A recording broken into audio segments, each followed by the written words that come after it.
Oi pessoal, Sérgio Bento, PS82 em português.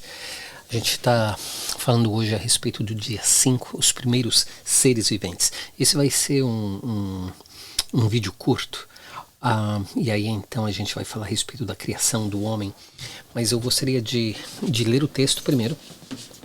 E aí então a gente vai dar uma olhadinha nessas três palavras que estão sublinhadas, que é seres viventes e abençoou. Mas o texto diz assim, Gênesis 1, de 20 a 23, disse também Deus, povoem-se as águas de enxames de seres viventes, e voem as aves sobre a terra, sobre o firmamento dos céus.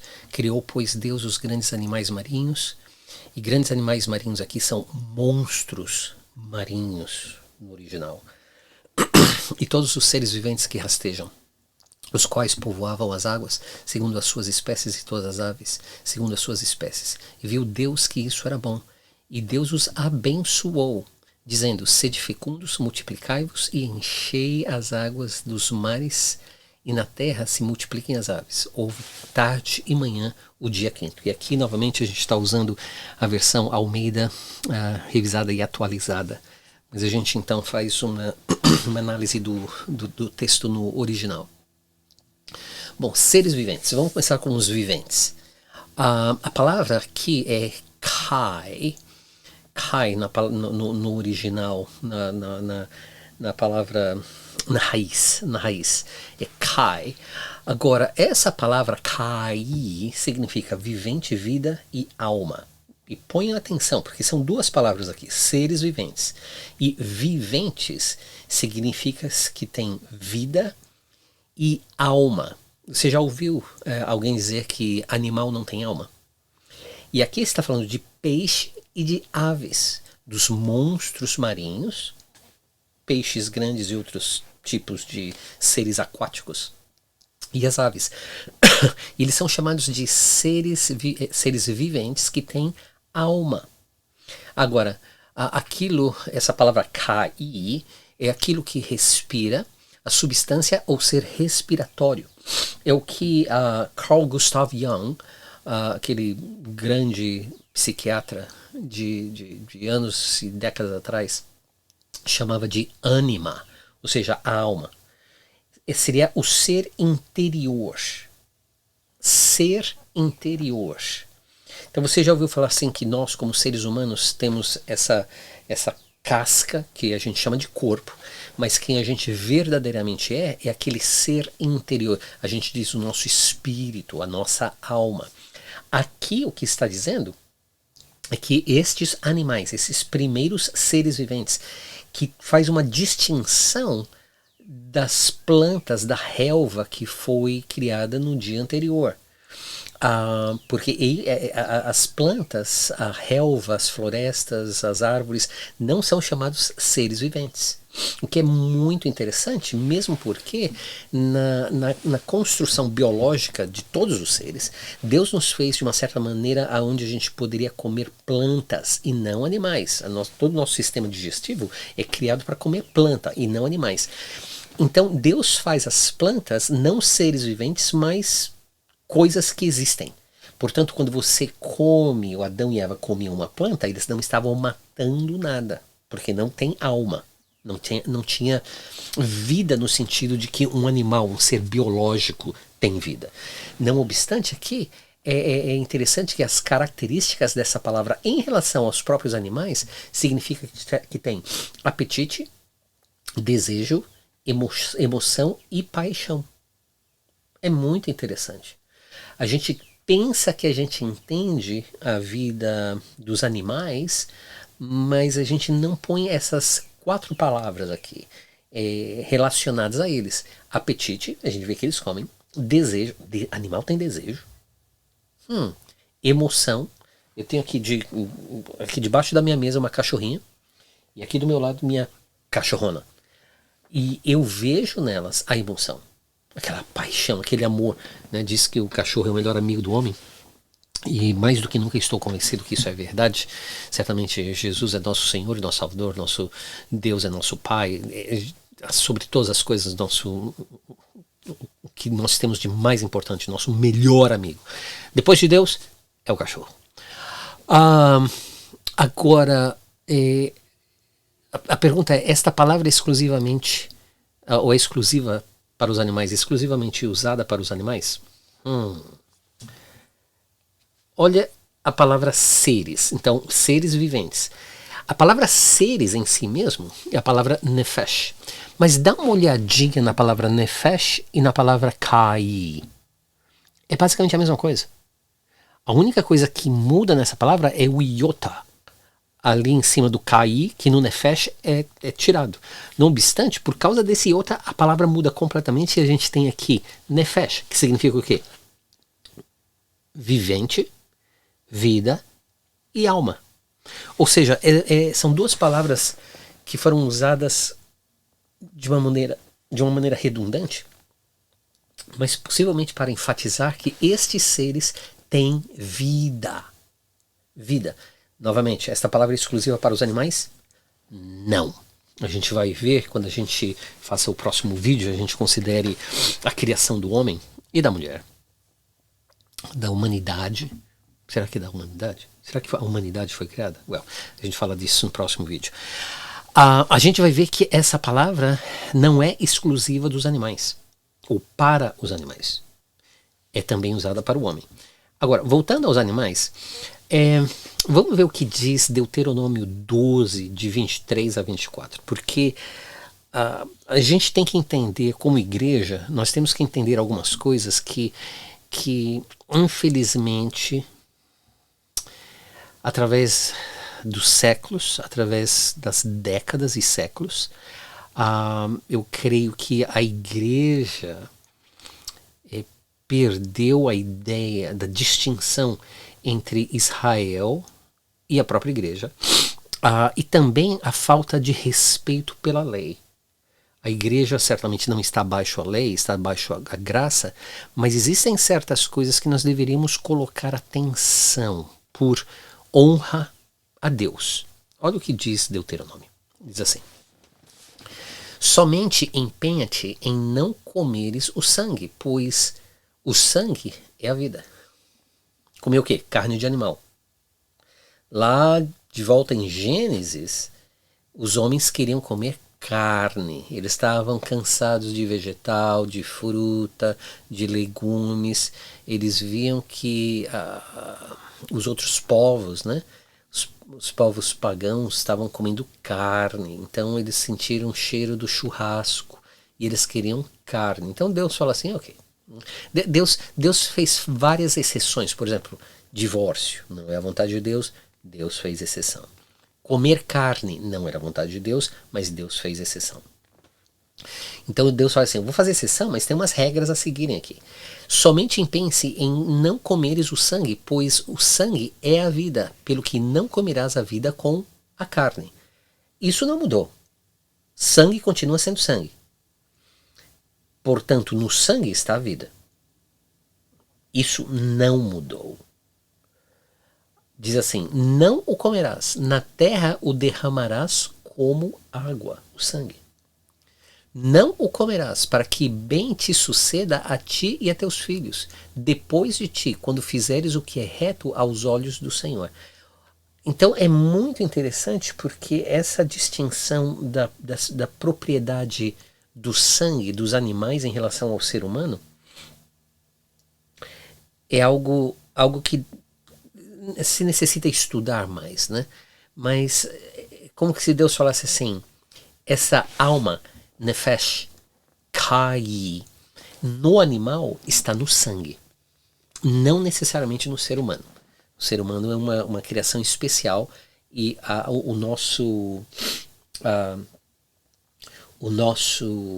vamos dizer assim, a nossa alma, o nosso espírito não está no nosso sangue, está em uma outra parte do nosso ser, habita neste corpo aqui, mas não necessariamente no sangue. O que é importante ver aqui é que Deus requer uma certa prática. E essa prática, por exemplo, de não comer o sangue, é algo que deveria ser considerado, pelo menos considerado. Eu, pessoalmente, não como sangue. Minha carne sempre tem que ser bem passada, até que o sangue todo se vá. e quando você aperta assim a carne na grelha, só sai aquele óleozinho, aí o sangue se foi. Não como, bom, não como frango. Frango para mim é borracha. Mas quando eu comia frango, a galinha, né? Eu nunca comi galinha ao molho pardo. Por quê? Porque você arranca o sangue da galinha e você cozinha a galinha no próprio sangue da bichinha. Assim, é horrível. Dizem que é gostoso. Que paladar. É inacreditável. Agora, pode ser gostoso ou não. A questão não é o sabor. A questão é a palavra de Deus falando assim. Você não come o sangue.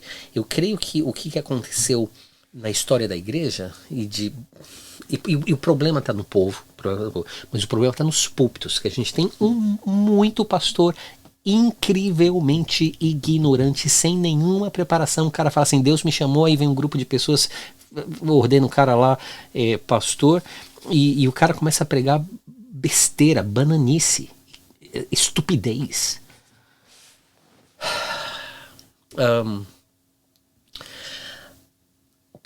Um dos problemas é que se considera o Antigo Testamento como historinha que não se aplica à igreja.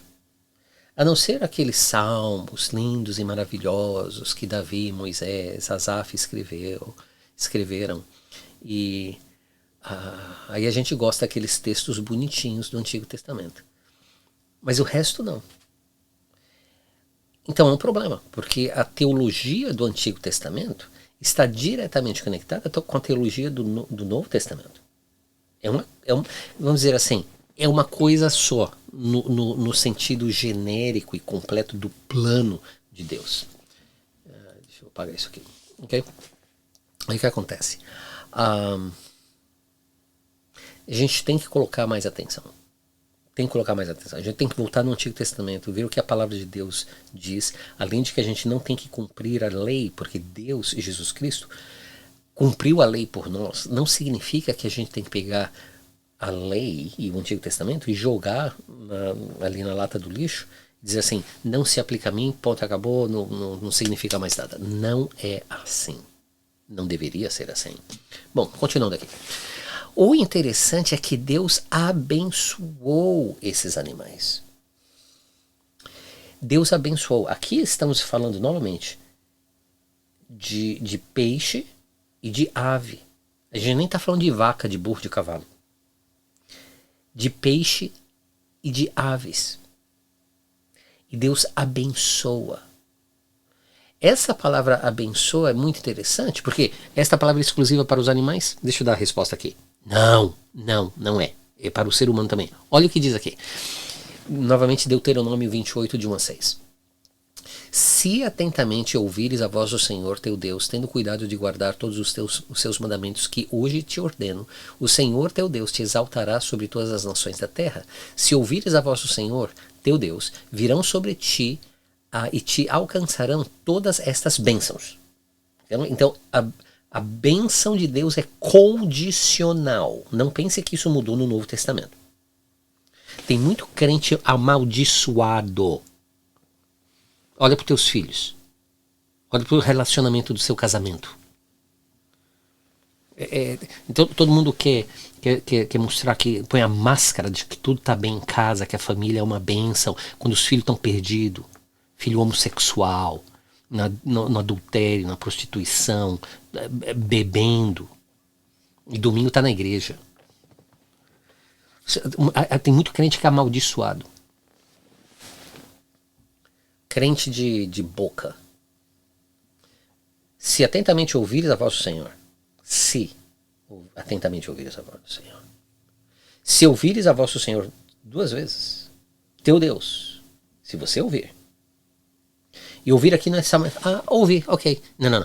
Ouvir significa que o que você ouve penetra o teu ser e faz um impacto em quem você é, ou seja, no teu espírito, na tua alma, no teu psychic, na tua psicologia, na tua mente, você muda.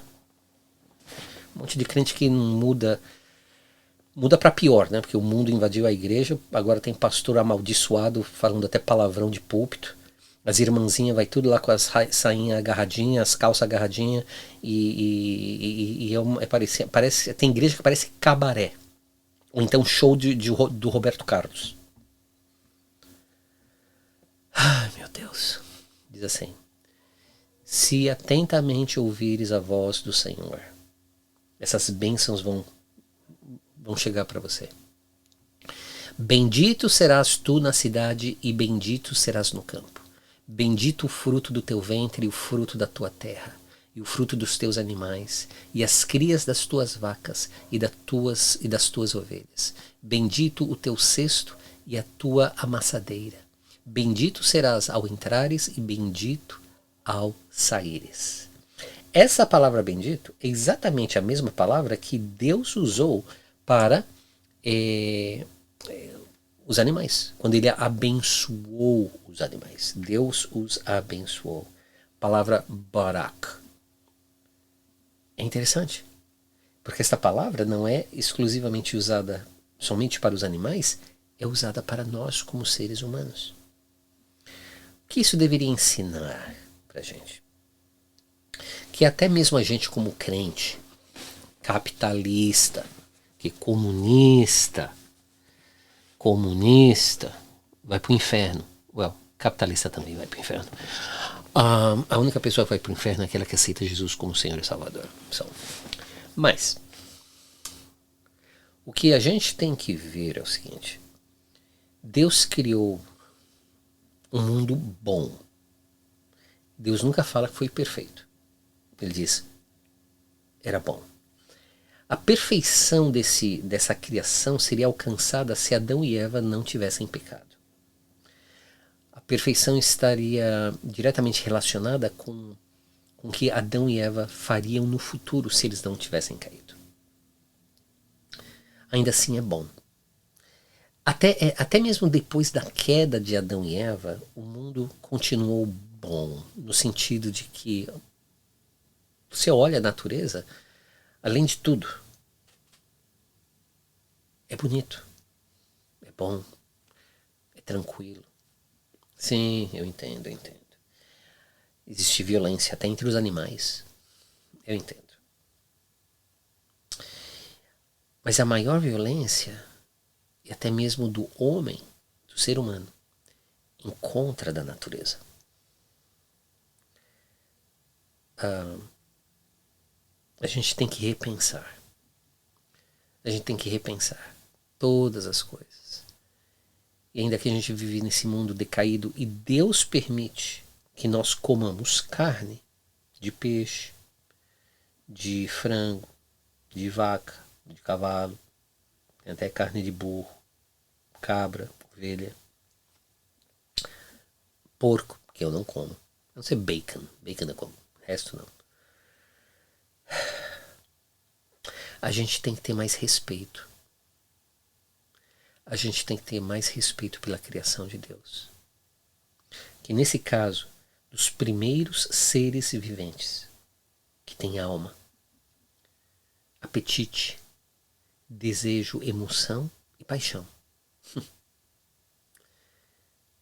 Nós deveríamos ter um pouco mais de respeito pela natureza que Deus criou. A gente para aqui. E da próxima vez, a gente vai considerar a criação do homem algo incrível. E possivelmente, aonde a ideia da rebelião nos céus começou. Paz e amor, Deus abençoe. Se você não conhece a Jesus como Senhor e Salvador, vem para Ele, porque o fim já chegou. PS 82, português. Sérgio Bento, check out. Love and peace. Paz e amor. Tchau.